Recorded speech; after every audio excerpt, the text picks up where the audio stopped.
ओम साईं राम। सन 1854 में साईं बाबा जब पहली बार शिरडी पहुंचे, वह कहाँ से और कैसे शिरडी पहुंचे ये किसी को भी नहीं पता।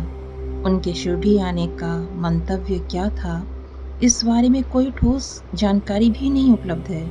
कहा जाता है कि शिरडी के लोग एक दिन सुबह जब सोकर उठे तो देखा कि गांव के बाहर एक नीम के पेड़ के नीचे एक युवक ध्यान में लीन है, जो कि शारीरिक रूप से बेहद चुस्त दुरुस्त स्वस्थ सजीले तरुण को देखकर लोगों को बहुत आश्चर्य हुआ।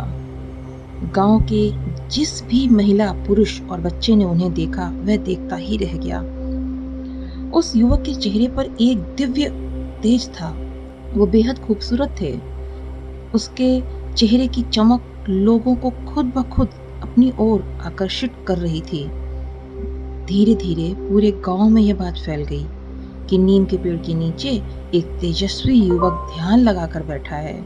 बस जो जहां था वहीं से नीम के पेड़ की ओर चल दिया। थोड़ी ही देर में वहां पर लोगों की भीड़ जुट गई। लोग उस योगी को लेकर तरह तरह की बातें कर रहे थे।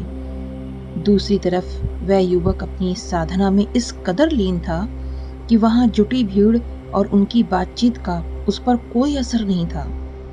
काफी देर बाद उस युवा योगी ने अपनी आंखें खोलीं और वहां खड़े लोगों की तरफ मासूमियत के साथ मुस्कुरा कर देखा।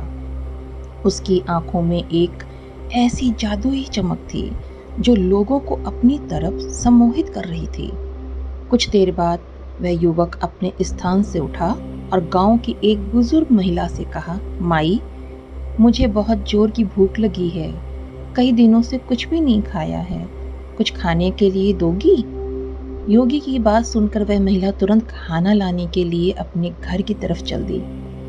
थोड़ी देर के बाद वह महिला अपने घर से एक थाली में रोटी और साग लेकर आई। उस युवक ने थाली में भोजन करने के बजाय थाली से रोटियां निकाली और फिर उसी पर साग रखा और खा लिया। गांव का एक कुत्ता बहुत ललचाई दृष्टि से उन्हें रोटियां खाते देख रहा था। उस योगी कुत्ते को आवाज लगाई। कुत्ता उनके पास आकर ऐसे खड़ा हो गया जैसे वही उसके मालिक हों। उस युवक ने कुत्ते के शरीर पर हाथ फेरकर उसे दुलार किया और अपने भोजन में से कुछ रोटियां भी उसे खिलाईं। भोजन खत्म करने के बाद उस युवक के चेहरे पर पूर्ण तृप्ति के भाव थे। उसे देखकर ऐसा लग रहा था जैसे कि उसने कई वर्षों के बाद भरपेट भोजन किया हो। अपने पहले शिरडी प्रवास के दौरान वह चाहे धूप हो या बरसात हो या ठंड हो, हमेशा नीम के पेड़ के नीचे ही बैठे रहते थे।